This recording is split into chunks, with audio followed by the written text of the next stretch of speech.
الحمدللہ ہماری کوششیں رنگ لائی ہیں، خطے میں جنگ کے بادل چھٹ گئے ہیں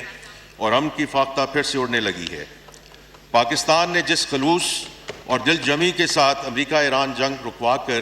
ایک مخلص ثالث کا کردار ادا کرتے ہوئے 4 دہائیوں سے متحارب دونوں ممالک کو مذاکرات کی میز پر اکٹھا کیا، ان کی پرخلوص میزبانی کی اور ان کے باہمی اختلافات دور کر کے امن کی دستاویز پر دستخط کو ممکن بنایا۔ اس سے ہمارے ملک اور قوم کا وقار بلند ہوا اور قوموں کی برادری میں ہمیں بے پناہ عزت و تحسین ملی۔